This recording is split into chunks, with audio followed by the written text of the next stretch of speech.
Cuando piensas en las empresas tecnológicas más grandes del mundo, ¿qué nombres te vienen a la mente?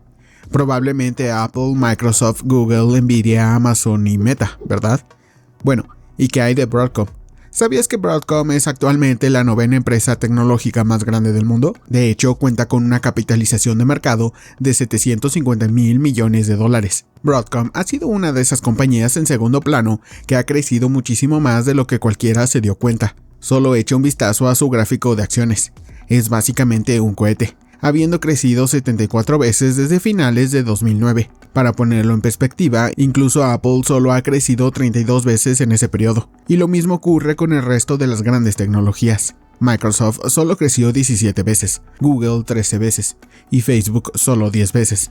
La única empresa tecnológica más grande que realmente ha superado a Broadcom en términos de crecimiento es Nvidia, cuyo gráfico de acciones es un cohete aún más grande, con un crecimiento de más de 200 veces en el mismo periodo. Pero hay una gran diferencia entre Nvidia y Broadcom.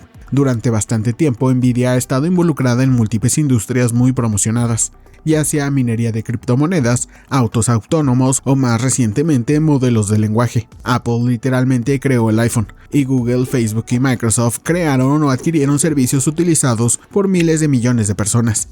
Pero Broadcom, bueno, ellos son muy aburridos y de muy bajo perfil, más no se podría. Por eso han logrado acercarse al top 10 sin que el público general lo note. Pero eso no significa que deba subestimarlos. Broadcom estima que el 99% de todo el tráfico de Internet en el mundo pasa por al menos un chip de Broadcom, y han dejado bastantes esqueletos en el camino para llegar a este punto. De hecho, hace un par de meses completaron la adquisición de VMware por 69,000 millones de dólares, lo que se ha convertido en una de las adquisiciones más controvertidas en el mundo tecnológico. Así que aquí tienes lo que necesitas saber sobre Broadcom. La verdad de cómo llegaron a ser tan grandes y por qué los expertos están preocupados por ello.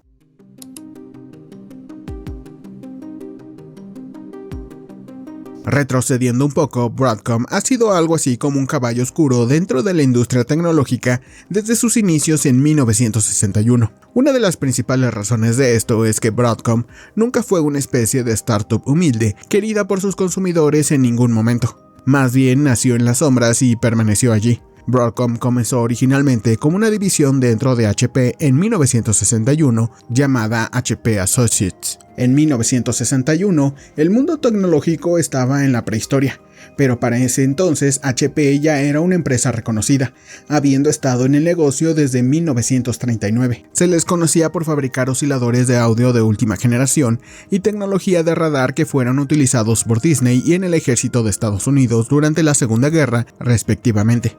Por lo tanto, Broadcom o HP Associates comenzó con un gran prestigio y muchos recursos, pero durante los primeros 30 años ni siquiera sabrías que existía.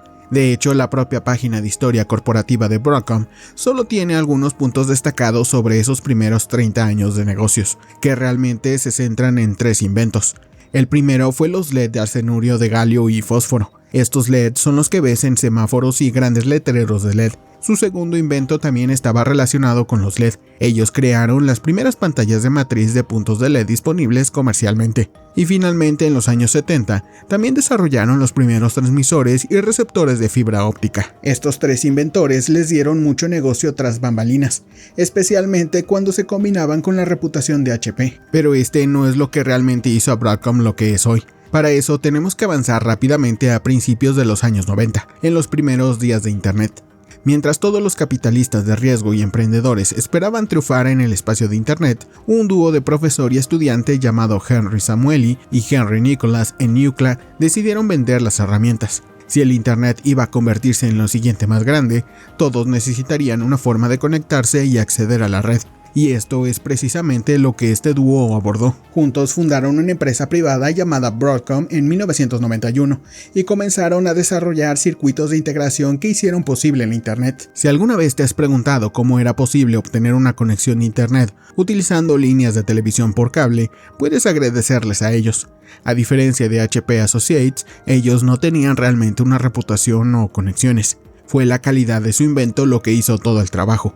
Sus primeros clientes incluyeron empresas como Time Warner, Rockwell International, Analog Devices e incluso la Fuerza Aérea de Estados Unidos. Estos clientes solo proporcionaron a Broadcom más de $5 millones en ingresos anuales y atrajeron la atención de Intel, que les prestó otros 5 millones. Si te preguntas de qué se trataba todo el alboroto, creo que estos números lo pondrán en perspectiva. En ese momento, el Internet basado en teléfono ofrecía velocidades de hasta 28.8 kilobits por segundo. Las soluciones basadas en cable de Broadcom, en cambio, ofrecían velocidades de hasta 1000 veces mayores, y pronto se trasladaron a revolucionar también el espacio del Internet telefónico. Al escuchar esto, probablemente te preguntes dónde está toda la controversia. Hasta ahora esto parece una historia de éxito sobre ingenio e innovación que hizo que el Internet sea lo que es hoy. Y definitivamente podría haber sido exactamente eso.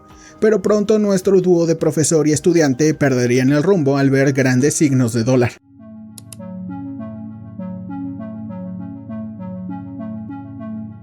Para 1998, Broadcom habría crecido hasta contar con 11.750 empleados en 15 países y saldría a la bolsa en una oferta pública inicial increíblemente exitosa que convertiría a los fundadores en centimillonarios. Podían haber mantenido sus participaciones a largo plazo y habrían llegado a ser decamillonarios, pero lo que querían era una mayor porción del pastel, lo que nos lleva a uno de los mayores escándalos bursátiles de la era.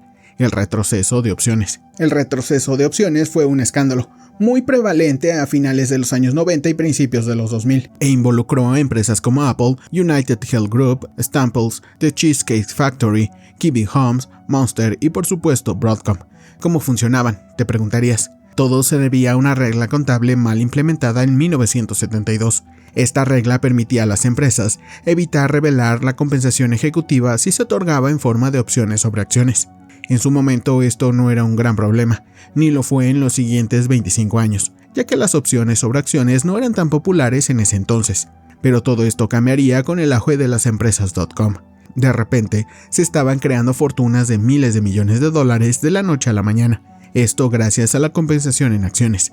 Así que naturalmente la compensación en acciones se volvió mucho más deseable que la compensación en efectivo. Y pronto estos ejecutivos descubrirían un vacío legal en la normativa. Dado que las empresas no tenían que revelar a los inversionistas las concesiones de opciones sobre acciones en el momento en que se otorgaban, el sistema funcionaba esencialmente basado en el honor. Era responsabilidad de los ejecutivos ser honestos sobre cuánta compensación en acciones recibían y cuándo.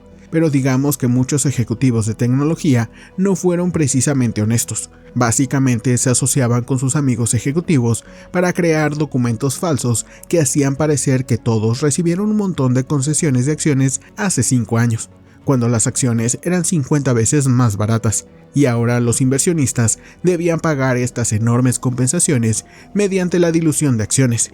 Esta práctica terminaría costando a los inversionistas más de $10.000 millones, de los cuales 2.2 mil millones supuestamente fueron responsabilidad de Broadcom. Después de que estas revelaciones salieran a la luz, ambos fundadores se alejarían de la empresa, pero nunca se les responsabilizó realmente. Los casos en su contra eventualmente fueron desestimados debido a irregularidades procesales, y Broadcom terminó conciliando por solo $160 millones. Ambos fundadores terminarían siendo decamillonarios, pero este escándalo mancharía para siempre a Broadcom, convirtiéndolos en el caballo oscuro que son hoy en día. Después de este gran escándalo, Broadcom necesitaba un cambio de rumbo para avanzar, y aquí es donde entra en juego la otra mitad de la historia de la compañía. ¿Recuerdan cómo comenzamos hablando de HP Associates? Pues bien, aquí es donde se vuelven relevantes. Justo antes del cambio de milenio, HP Associates se separó de HP y se convirtió en una nueva empresa llamada Agilent Technologies. Esta compañía sería adquirida por KKR y Silver Lake Partners en 2005 por $2.7 mil millones, creando una nueva compañía llamada Avago Technologies. Avago merodeó en las sombras del mundo tecnológico durante la siguiente década hasta que finalmente hizo su gran movimiento en 2015. Decidieron seguir adelante y adquirir toda la empresa manchada de Broadcom por $37 mil millones, lo que nos llevó a la Broadcom moderna.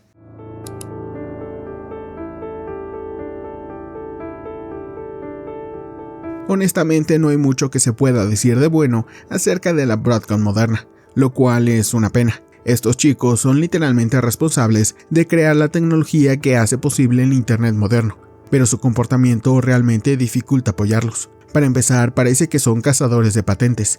En 2017, por ejemplo, demandaron a los fabricantes de televisores inteligentes por infracción de patentes, y en 2020 demandaron a Netflix también por infracción de patentes. Aunque la comunidad tecnológica en general ve estas demandas como Broadcom demandando solamente por celos. Incluso el juez que presidía el caso dijo, y cito, "Me están matando", refiriéndose a los trámites como una sobrereacción masiva. Pero estas rabietas por las patentes son lo de menos. El problema mucho más grande es que Broadcom controla todo el mercado de chips de Internet. Llamarlos un monopolio honestamente subestima la situación. Recuerden, según la propia Broadcom, el 99% de todo el tráfico de Internet pasa por sus chips. Así que prácticamente todas las empresas que puedas imaginarte en todo el mundo dependen de Broadcom.